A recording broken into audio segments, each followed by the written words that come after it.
Abra comigo a sua Bíblia em 1 Pedro capítulo 4. Hoje a gente finaliza essa série pequena de 3 sermões a respeito desse belo capítulo 4 de 1 Pedro, onde ali o apóstolo está lidando com o sofrimento em razão da perseguição dos pagãos aos cristãos no primeiro século. A nossa leitura se dá no versículo 12. Amados, não estranhem o fogo que surge no meio de vocês, destinado a pô-los à prova, como se alguma coisa extraordinária estivesse acontecendo. Pelo contrário, alegrem-se na medida em que são coparticipantes dos sofrimentos de Cristo, para que também na revelação de sua glória vocês se alegrem, exultando. Se são insultados por causa do nome de Cristo, vocês são bem-aventurados, porque o Espírito da glória, que é o Espírito de Deus, repousa sobre vocês. Que nenhum de vocês sofra como assassino ou ladrão ou malfeitor, ou como quem se mete na vida dos outros, mas se sofrer como cristão, não se envergonhe, pelo contrário, glorifique a Deus por causa disso. Porque chegou o tempo de começar o juízo pela casa de Deus. E se começa por nós, qual será o fim daqueles que não obedecem o evangelho de Deus? E se é com dificuldade que o justo é salvo, que será do ímpio e do pecador? Por isso também os que sofrem segundo a vontade de Deus, entreguem a sua alma ao fiel Criador na prática do bem. Meus irmãos, faz 2 semanas que estamos analisando esse trecho das Escrituras. Vimos que o apóstolo orienta os seus destinatários a não estranharem o fogo que surgia no meio deles. Por quê? Porque por trás da hostilidade pagã havia um propósito maior de Deus de prová-los, de testá-los, de purificá-los. Por isso que essa crise toda não pode passar em branco. Existem propósitos imediatos, diretos, que a gente enxerga e compreende, mas existem coisas mais elevadas que se revelarão no futuro e que revelarão um propósito maior de um Deus soberano. Eles também deveriam se alegrar no sofrimento como Cristo sofreu de forma injusta diante dos ímpios, sem que tenha Jesus injuriado os seus perseguidores, fazendo assim a vontade de Deus. Sim, às vezes a vontade de Deus é sofrer, suportar, aguardar que aquele vale escuro chegue ao seu fim com a graça de Deus. Paulo, em 2 Coríntios 4, escreveu: a nossa leve e momentânea tribulação produz para nós um eterno peso de glória. Se você tem uma visão clara do reino de Deus e do futuro, o que é aqui é curto. O que acontece aqui é precário, é leve, é momentâneo, diante da glória revelada. O ponto é esse: estamos enxergando essa glória revelada. Paulo diz que não há comparação entre as dores do presente e a glória do porvir. Além disso, vimos que os cristãos perseguidos deveriam se considerar bem-aventurados por sofrerem dessa forma. Quando a igreja às vezes é perseguida, ela reclama, ela murmura, ou parece que ela fez alguma coisa errada, e às vezes acontece de fato isso, mas outras vezes não. Por mais que a gente queira amar o mundo e servir o mundo, nós vamos ser mal compreendidos, mal entendidos, porque o espírito que atua neste mundo não é o espírito que atua em nós. Então existe um limite para a compatibilização. Ao contrário, existe uma inimizade, uma certa tensão entre o povo de Deus, que vive de acordo com a palavra de Deus, e o mundo que aí está, outros valores, outros gostos. Por exemplo, alguns de nós estamos acompanhando as postagens que algumas pessoas do sul para cima, eu diria do sudeste para cima, fazem agora sobre o Rio Grande do Sul. Que o que a gente está sofrendo agora era merecido, que é uma gente snob, que é um povo chato, e outras adjetivações que vocês devem estar acompanhando. Como pode? Como pode? Ser injuriado, então, pelo nome de Cristo era uma evidência de que o Espírito de Deus estava com eles. Porque certamente o Espírito de Deus neles os fazia piedosos, e essa piedade despertava perseguição. Você vai fazer o bem, você vai servir, você vai amar, você vai ser mal compreendido em algumas situações. Eles precisavam se assegurar de que o sofrimento, porém, era realmente por causa de Cristo e não por algum pecado que pudessem ter praticado. E aqui então Pedro faz uma coisa muito bonita, ele contrasta a vergonha de sofrer como malfeitor, mas a glória de sofrer como cristão. Há algumas pessoas, me escute bem nessa manhã, que têm a falsa ideia de que vão se dar bem com todo mundo. E no fundo, muito disso vem de uma ideia de ter uma boa imagem diante de todo mundo. São pessoas que têm uma posição sempre neutra, nunca se posicionam, nunca tomam partido, nem mesmo pela verdade. Por quê? Porque na verdade o que elas querem é, diante de todo mundo, ter uma boa imagem, ser benquistas. Isso não é possível. Outra coisa é você começar a dicotomizar ou dualizar ou, buscar a diversidade no sentido negativo da palavra, estar em contrário a posições que são manifestas. Isso é outra coisa.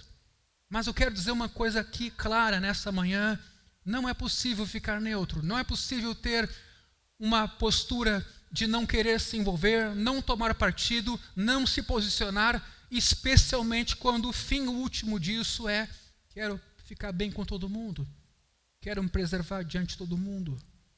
Você vai acabar perdendo tudo. Ao mesmo tempo, a perseguição sobre os cristãos era uma demonstração pública de que Deus não eximirá ninguém do sofrimento presente e nem do julgamento final. É o que Pedro aqui nos apresentou. Se ele submete o povo dele a juízo, significa que os que não são da sua casa também experimentarão juízo, e talvez um juízo definitivo, escatológico. Ser banido da presença de Deus. Diante desses fatos, os cristãos sofredores, portanto, deveriam viver como? De maneira santa, irrepreensível, e suportando com humildade o sofrimento, quem sabe com ações de graça, e quem sabe até se gloriando no sofrimento, tendo prazer como os apóstolos tiveram, por termos tido o privilégio de sofrer afrontas pelo nome de Cristo. Mas chegamos no versículo 18, que ainda não havia sido trabalhado. E se é com dificuldade que o justo é salvo, o que será do ímpio e do pecador? Aqui Pedro continua então a sua sexta orientação sobre o sofrimento dos cristãos. Ele reforça a argumentação iniciada no versículo anterior, onde ele faz a pergunta: se Deus julga até mesmo os que são da sua casa, qual será o fim dos desobedientes? Agora Pedro faz uma comparação. Se um justo é salvo com dificuldade, quais as chances de salvação do ímpio? Veja, Pedro aqui emprega Provérbios 11:31. E no original hebraico, a passagem de Provérbios 11:31 diz assim: se o justo é punido na terra, quanto mais o ímpio e o pecador. Essa é a tradução do hebraico. Mas a tradução trazida para o Novo Testamento agora em Pedro é a tradução grega da Septuaginta, onde a passagem aparece um pouco diferente. Se o justo dificilmente se salva, onde o ímpio e o pecador irá comparecer. E Pedro usa literalmente a Septuaginta, a tradução grega de Provérbios 11:31. Não poucas vezes, meus irmãos, os autores do Novo Testamento, quando citam o Antigo, seguem a tradução grega. Eu diria, na maioria das vezes. Na grande maioria das vezes, a razão é porque a Septuaginta, que é a tradução grega do Antigo Testamento, traduz o hebraico de uma forma mais proveitosa para o argumento do autor do Novo Testamento, sem que com isso se perca o sentido original. Ou seja, o provérbio traduzido então pela Septuaginta afirma que se nem os justos escapam à punição de Deus na forma de provações, perseguições e tribulações, quanto mais aquele que é perverso e pecador. Pedro, então, opta pela Septuaginta, a tradução grega, porque ela, ao omitir a expressão punido na terra, e aqui está a diferença, abre a possibilidade do castigo escatológico, castigo final, definitivo, sobre o ímpio. Isso vai bem na direção do que Pedro pensa. Segunda carta de Pedro, de novo, capítulo 3, versículo 7, veja o que Pedro escreve. Os céus e a terra que agora existem têm sido guardados para o fogo, estando reservados para o dia do juízo e da destruição dos ímpios. Este é o caminho do ímpio. E é preciso reafirmar essa verdade em tempos onde se questiona a existência de inferno, se questiona a existência de julgamento e condenação. A premissa de Pedro, com base nesse texto de Provérbios, é que o justo é salvo com dificuldade. Isso não significa que é muito difícil para Deus salvar o justo ou que o justo pode se salvar se ele se esforçar muito. Justo aqui é uma referência ao crente, feito justo por meio da fé em Cristo e pela graça de Deus. A justiça não é dele, mas é de Cristo. Ele é salvo da culpa e da condenação que seus pecados merecem, mas pelos méritos de Cristo, pela graça de Cristo. E aqui, neste mundo, ele caminha em direção à salvação eterna. E o aguarda nos céus, conforme Pedro escreveu. Veja 1 Pedro capítulo 1, versículo 3 em diante. Que belo texto. Bendito seja o Deus e Pai de nosso Senhor Jesus Cristo, que segundo a sua grande misericórdia, nos regenerou para uma viva esperança, meus irmãos. Como eu disse agora há pouco, não é fácil passar ali pela Emílio Lúcio Esteves e ver aquele canteiro cheio de objetos destruídos pela água. Não é fácil ver o bairro Matias Velho ainda cheio d'água. Não é fácil ver as pessoas nos abrigos, convivendo o tempo inteiro com a criminalidade, com facções. Não é fácil ver gente pedindo doações e desviando esses recursos para interesses escusos. Nesta calamidade se revela o ser humano em todas as suas faces.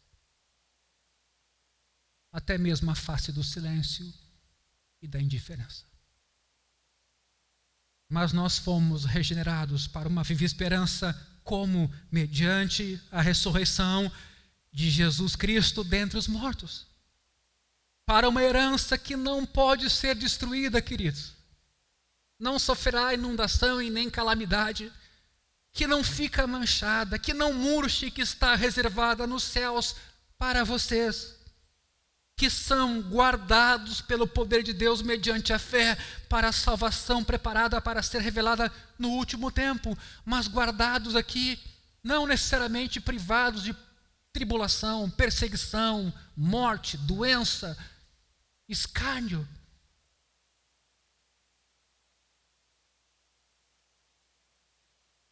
Nisto, versículo 6, vocês exultam, embora no presente, por breve tempo, de novo, é uma outra carta, mas de novo há uma comparação entre o breve sofrimento e a eterna glória, entre a pequena dor e a grande glória, da qual vamos desfrutar. Por breve tempo, se necessário, sejam contristadas por várias provações.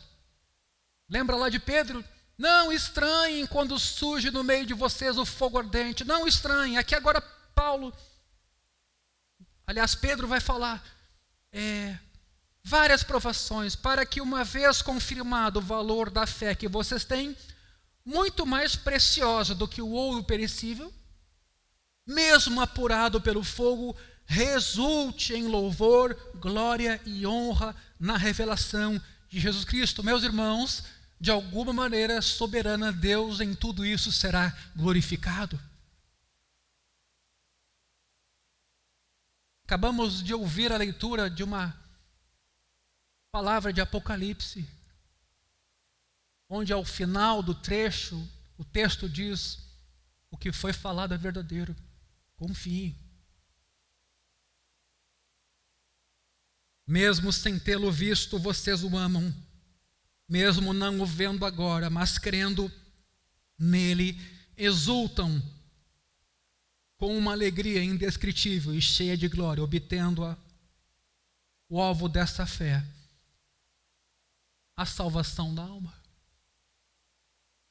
Jesus nunca disse que a gente não teria perdas nesse mundo, não teria dores. Jesus nunca disse isso.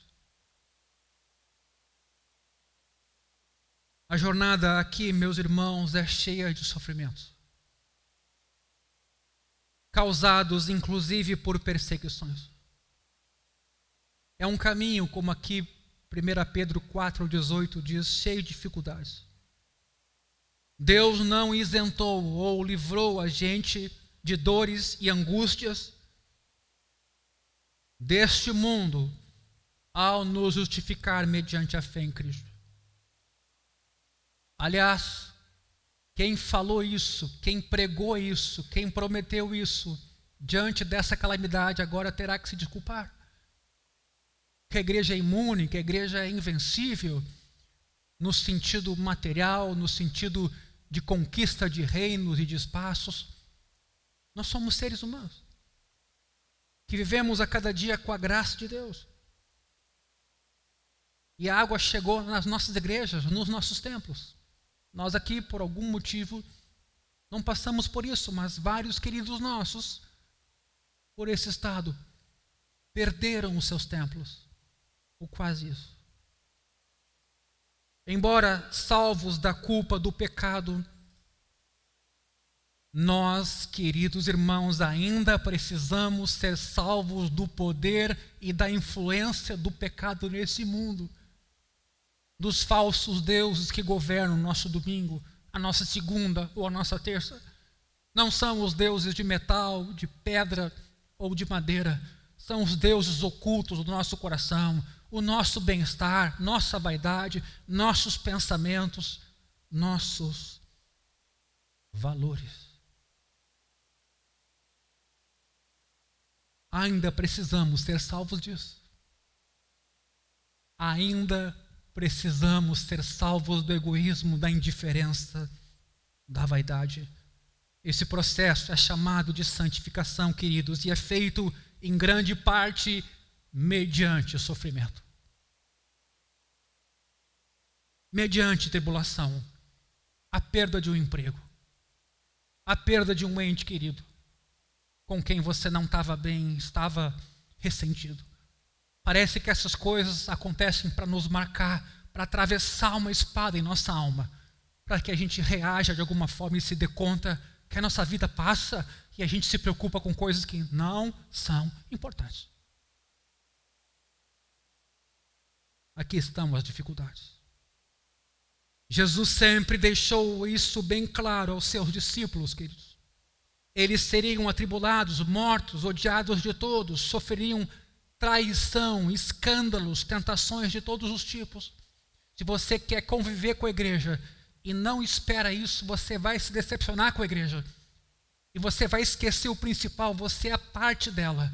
Você deve trair, você deve decepcionar, você deve frustrar muitas expectativas. Esses dias eu recebi uma mensagem de uma pessoa que há um bom tempo não está conosco aqui. E ela começou a relatar tudo aquilo que ela não recebeu, tudo aquilo em que ela não foi atendida, tudo aquilo que ela precisou e ninguém deu. E era uma pessoa que muitas vezes, ao final do culto, a gente devotava uma boa atenção a ela. Eu escrevi um arrazoado. Eu estava voltando de uma viagem e o voo inteiro eu aproveitei para escrever como ela não tinha enxergado o que tinham feito por ela e como ela também não tinha feito praticamente nada pelo seu entorno. A única resposta que ela me dá é perdão. Perdão. A igreja é o lugar adequado para a gente ter os olhos abertos. Um dia alguém me disse: pastor, eu estou ali na igreja do caminho, mas é mais por causa dos meus filhos, porque eu já estou numa fase da minha vida em que eu estou ali mais por causa dos meus filhos. Misericórdia. Que visão equivocada da nossa necessidade de Deus e uns dos outros. Que visão enuviada de como carecemos de Deus. Jesus sempre disse isso aos seus discípulos. Eles seriam mortos, atribulados, odiados, sofreriam perseguição, tentações de todos os tipos. Mateus capítulo 24, versículo 9, veja o que aqui Jesus mesmo está dizendo. Vocês serão entregues para serem maltratados e eles os matarão. Vocês serão odiados por todas as nações por causa do meu nome. Muitos falsos profetas se levantarão e enganarão a muitos, e por se multiplicar a iniquidade, o amor se esfriará de quase todos. Aquele, porém, que ficar firme até o fim será salvo. E será pregado o evangelho, este evangelho do reino, por todo o mundo, para testemunho a todas as nações. Então virá o fim. Eu nunca vi tanta crise climática. Não falo do Brasil, falo em todos os lugares. Não sei se acompanharam, enquanto a gente estava aqui sofrendo inundações, a China estava passando por isso e outros lugares do mundo. É um tempo estranho. Mas ainda assim é o nosso tempo, tempo inserido no contexto de vida que eu tenho, mas a história do mundo é muito antiga. A história da igreja é de 2000 anos. Nós somos ainda bebês para ter a dimensão plena de tudo que está implicado, e em especial do dia da volta do Senhor. Mas registro, o amor se esfriará de quase todos. Era isso também que Paulo ensinava aos novos convertidos e aos líderes das igrejas, Atos 14 e 22, fortalecendo a alma dos discípulos. Nós precisamos estar juntos, queridos. Eu tenho esse receio de que nessa calamidade alguns venham a se afastar, como aconteceu na pandemia. Venham a se isolar, aquela pequena brasa que sai do fogo e perde o seu calor. Exortando-os a permanecer firmes na fé e mostrando que por meio de, em meio a tribulações, nos importa entrar no reino de Deus. De novo, Pedro diria: não estranhem o fogo que surge no meio de vocês. Isso é proposital, isso tem uma razão, tem um motivo. Preste atenção a isso. Escute a voz de Deus para você e para a sua família. A dificuldade que Pedro tem em mente é o sofrimento que os crentes devem suportar para serem salvos. Deus salva seu povo, refinando o seu povo, purificando o seu povo por meio do sofrimento. Está implícito aqui que a salvação, então, é escatológica, um dom que os crentes receberão depois de suportar o sofrimento. Acabamos de ler: quem perseverar até o fim será salvo. O ponto de Pedro, então, queridos, é este: Deus submete justos em Cristo, que já estão salvos, às dificuldades do sofrimento e provações aqui neste mundo, o que o ímpio, sim, o pecador, nesse caso, pode esperar de Deus. Onde ele vai comparecer, isto é, o que ele poderá alegar em sua defesa quando aparecer diante de Deus no dia final para ser julgado. Nem mesmo os justificados poderiam alegar ausência de corrupção pecaminosa para não serem punidos e corrigidos. Ou você acha que a obra de Deus em nós está pronta? Ou você acha que somos melhores do que os não cristãos? Nem mesmo os justificados poderiam alegar ausência de corrupção pecaminosa para não serem corrigidos ou punidos. Isso é cegueira, isso é hipocrisia. Quanto mais aqueles que não foram justificados de seus pecados pelos méritos de Cristo, viveram de forma ímpia e nunca se arrependeram das suas iniquidades. A gente sente o Brasil colapsando. Parece que as redes sociais deram ainda mais voz e intensidade a tudo que de ruim o ser humano é capaz de fazer. Tem coisas boas, evidentemente que tem. Deus é bom e no meio dessa calamidade toda usa pessoas generosas que fazem o bem e que até nos constrangem. Mas ao mesmo tempo, no meio desse caos todo, aquilo de mais selvagem em nós aparece. Qual o propósito? Pedro deixa a pergunta sem resposta, porque a resposta é autoevidente nesse versículo 18. O que aguarda o ímpio, o pecador aqui neste mundo e no vindouro é o juízo condenatório de Deus e o sofrimento eterno no inferno. Eles receberão o que merecem por serem desobedientes ao Evangelho de Deus, por serem ímpios, isto é, pecadores que não se arrependem. Ímpio é literalmente aquele que não é piedoso, que é irreverente para com as coisas de Deus ou vive desprezando as coisas de Deus. Pedro usa o termo para se referir ao homem perdido em suas ofensas e pecados. Veja 2 Pedro capítulo 5. 2 Pedro capítulo 2, versículos 5 e 6. E ele não poupou o mundo antigo, mas preservou Noé, pregador da justiça, e mais 7 pessoas, quando fez vir o dilúvio sobre o mundo de ímpios.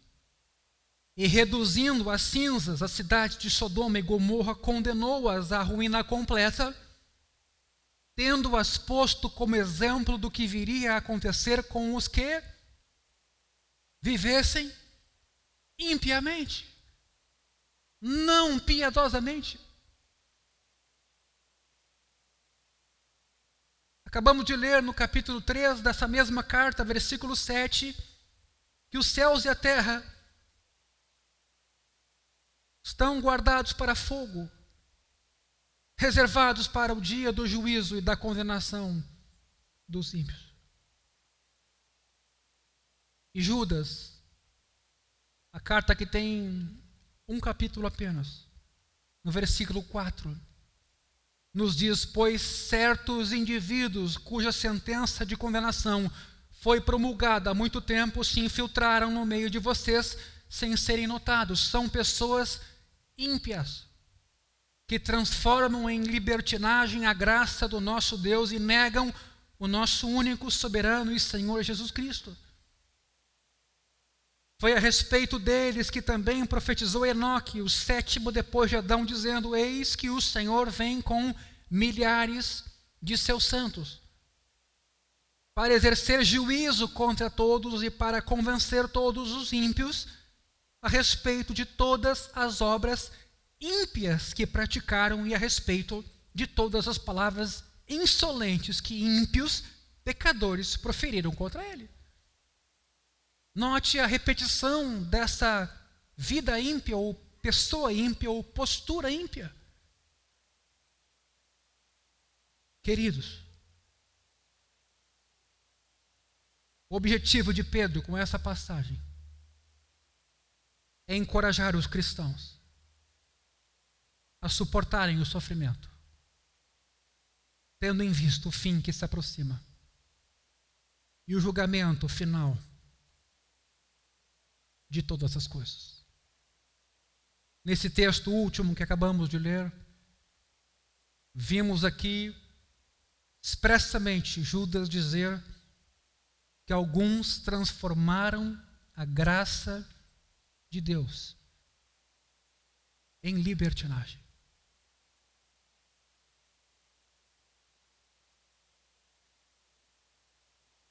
Chegando ao fim, capítulo 4 de 1 Pedro, versículo 19.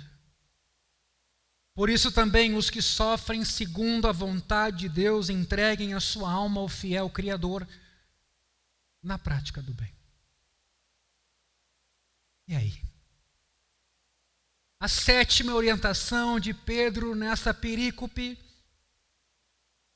dirigida aos crentes perseguidos, vem sobre a forma de conclusão. Por isso, o que é possível fazer diante desse diagnóstico que Pedro nos apresenta? Diante de tais argumentos, os cristãos sofredores deveriam se entregar sem reserva ao Deus fiel, confiantes nas suas promessas. Pedro se dirige aos que sofrem, isto é, seus leitores na Ásia, perseguidos, caluniados, infamados, ameaçados.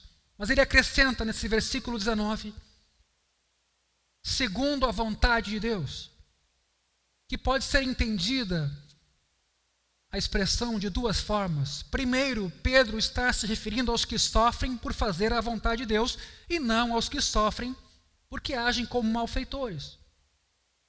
São estes que podem encomendar a sua alma a Deus em meio às perseguições.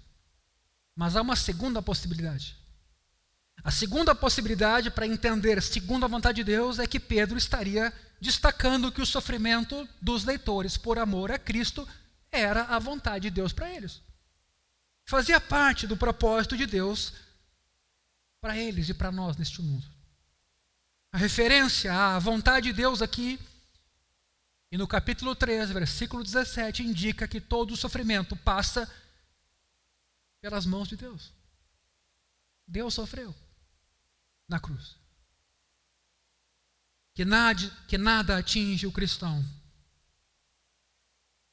fora do controle soberano e amoroso do nosso Deus. Todas as vezes que a gente sofre, todas as vezes que você sofre até diante de uma situação em que você não vê recurso, você tem que lembrar: de alguma forma Deus está comigo.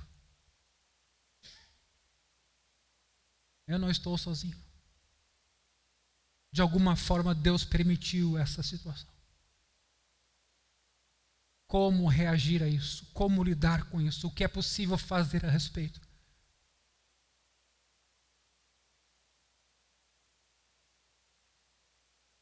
Esse reconhecimento, queridos, deveria levar os cristãos, então,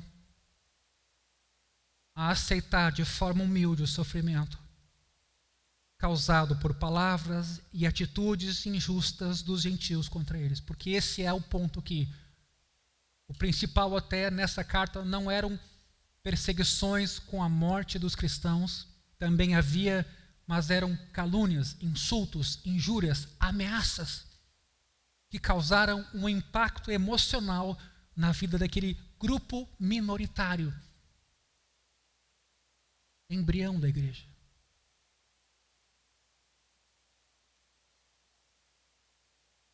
Era preciso humildade,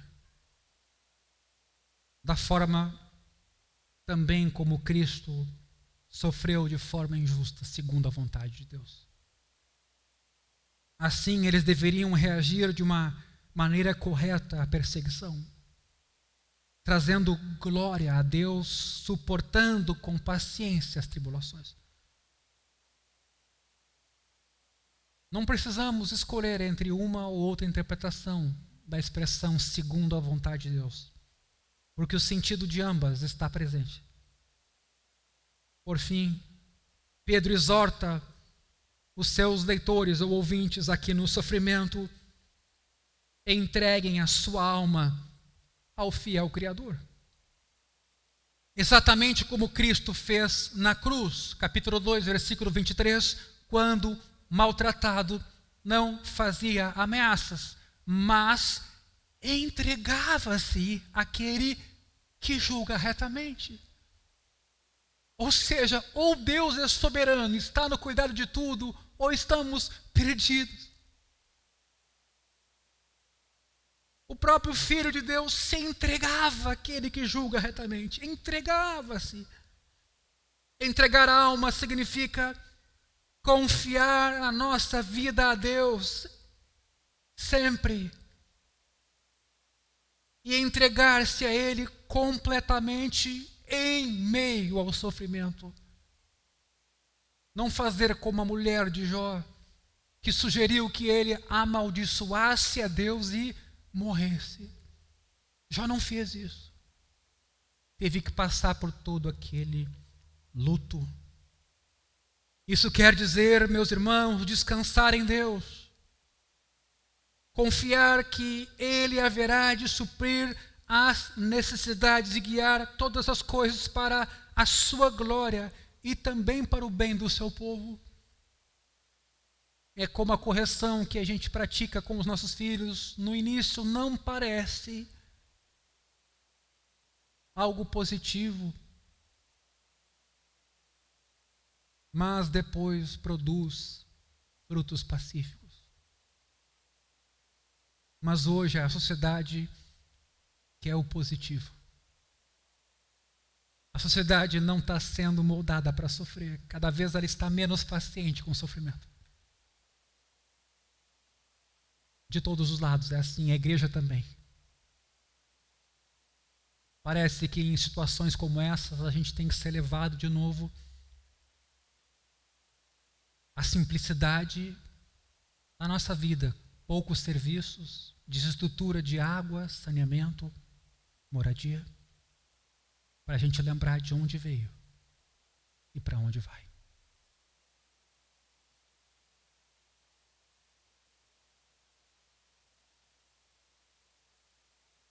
Pedro se refere então aqui a Deus como fiel Criador. Nós podemos confiar nele. Criador aponta para o poder ilimitado de Deus, bem como sua soberania sobre toda a criação. Tudo está sob o seu controle absoluto. Além de ser o Deus Todo-Poderoso que, do nada, ex nihilo, criou tudo o que existe, Ele mantém sua palavra e a sua palavra sustenta todas essas coisas. Pastor, o que adianta a gente ter culto? Vamos ajudar as pessoas que estão lá na rua? Não, a gente tem que lembrar, ao contrário, é que tem alguém cuja palavra sustenta todas as coisas e não somos nós quem sustentamos o mundo. Que conforto no meio das provações pode ter cada um de nós. Confiarmos no Criador fiel que não permitirá que soframos mais do que possamos suportar ou que proverá graça para enfrentarmos perseverantes o sofrimento. Paulo escreveu aos Coríntios, capítulo 10, versículo 13, primeira carta: não sobreveio a vocês tentação que não fosse humana, mas Deus é fiel, de novo, fiel Criador. Deus é fiel, Deus é fiel e não permitirá que vocês sejam tentados além do que podem suportar. É fato que às vezes é difícil, é duro, é complicado. Pelo contrário, Paulo escreve, juntamente com a tentação, proverá livramento para que vocês a possam suportar. A maneira de entregar a alma ao fiel Criador, Pedro alega, é na prática do bem. Interessante. O bem a que Pedro aqui se refere são as atitudes que ele já recomendou aos que sofrem comportamento exemplar. No meio dos gentios, boas obras. Nessa mesma carta, capítulo 2, versículo 12, ele diz, tendo conduta exemplar no meio dos gentios, para que, quando eles os acusarem de malfeitores, observando as boas obras que vocês praticam, glorifiquem a Deus no dia da visitação.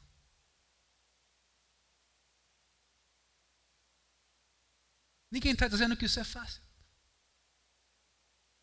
Ninguém está dizendo que nós estamos imunes a murmurar, reclamar. Precisamos de ajuda de Deus. Precisamos dessa graça diante de cada tentação e desafio. Mas o nosso Deus é assim chamado, Emanuel, Deus conosco.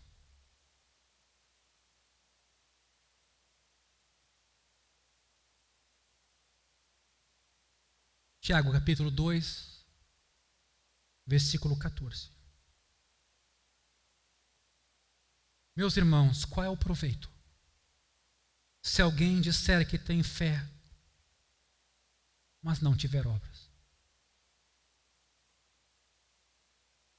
será que essa fé pode salvá-lo? 15. Se um irmão ou uma irmã estiverem com falta de roupa e necessitando de alimento diário, e um de vocês lhes disser, vão em paz, tratem de se aquecer e se alimentar bem, mas não lhes dão o necessário para o corpo, qual é o proveito disso? Tiago aqui não está questionando que a gente tem que juntar a fé com obra. Tiago está dizendo o seguinte, que essa fé não é fé. Essa fé não é fé. A fé que não leva a engajamento, a serviço, a sacrifício, a entrega, a doação, isso não é fé. Pode ser qualquer outra coisa, vontade de ter riqueza, bem-estar, pensamento positivo, sabe?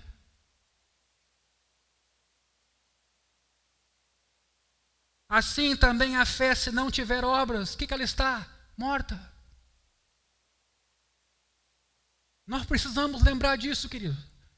De novo, não é que, puxa, não estamos fazendo nada, vamos dar um jeito de fazer, porque afinal a gente crê. Não, o que Tiago está dizendo é que tem que rever que fé é essa que não leva às obras.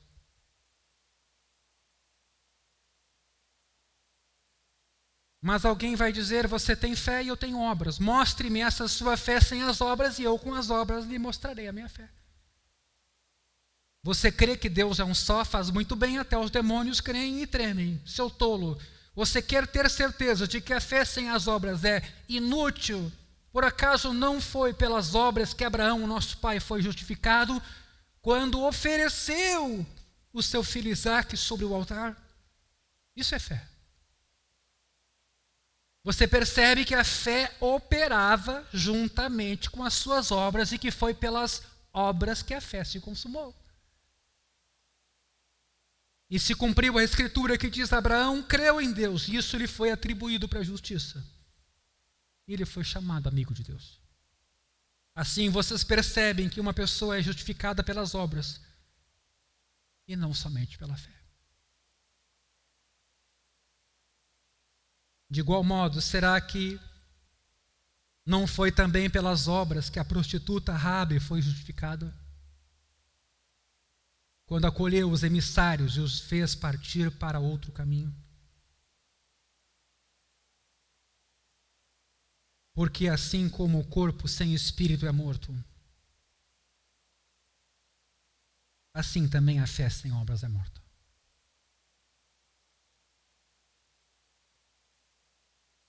Finalizo com a leitura da carta aos Hebreus, capítulo 13, versículo 15.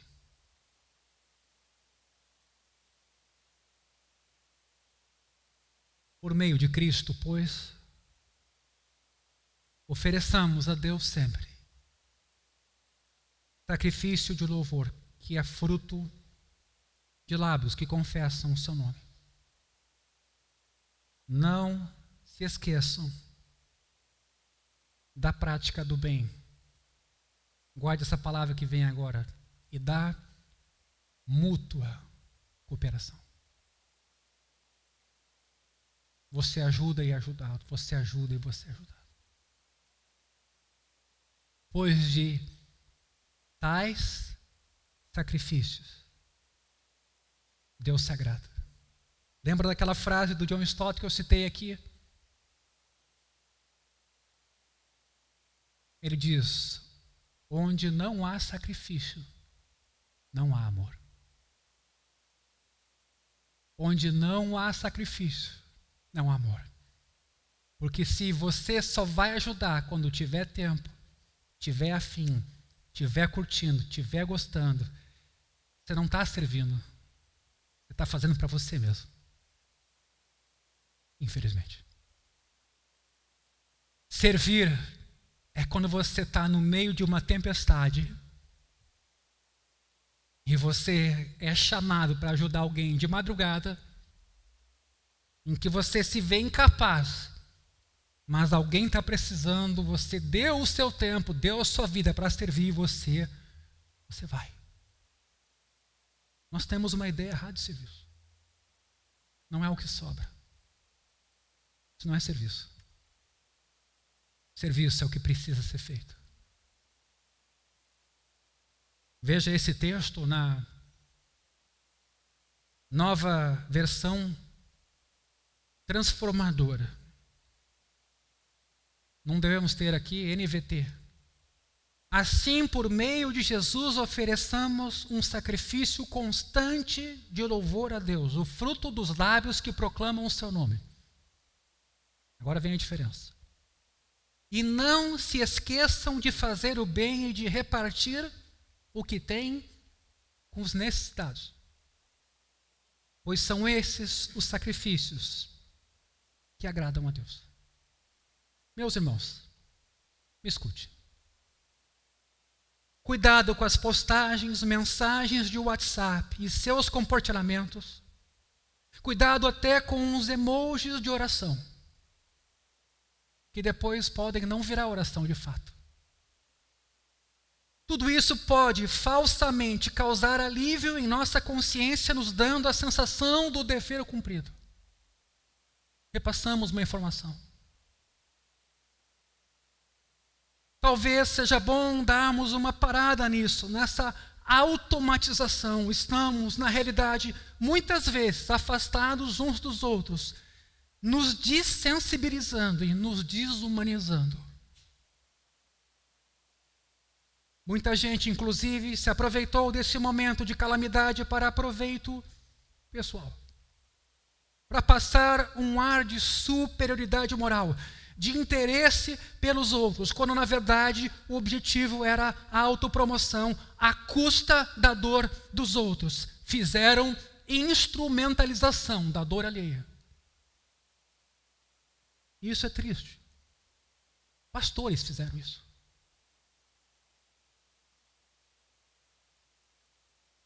Que Deus tenha misericórdia de nós.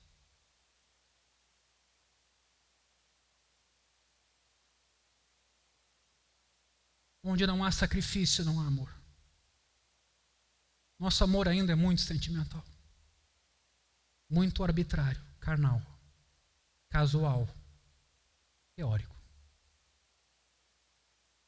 Parece que essa frase de John Stott, onde não há sacrifício, não há amor, está de acordo com Paulo. 1 Coríntios 13, ainda que eu fale as línguas dos homens e dos anjos, se não tiver amor, serei como bronze que soa, ou como um símbolo que retine. Ainda que eu tenha o dom de profetizar e conheça todos os mistérios e toda a ciência, ainda que eu tenha tamanha fé a ponto de transportar montes, se não tiver amor, nada serei. Veja o versículo 3. E ainda que eu distribua todos os meus bens entre os pobres, e ainda entregue o meu próprio corpo para ser queimado, se não tiver amor, isso de nada me adiantará. Sim. A questão também é por que você se sacrifica.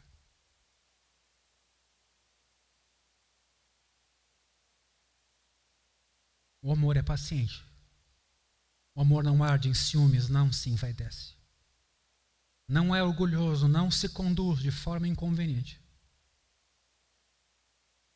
Não busca os seus interesses. Não se irrita, não se ressente do mal.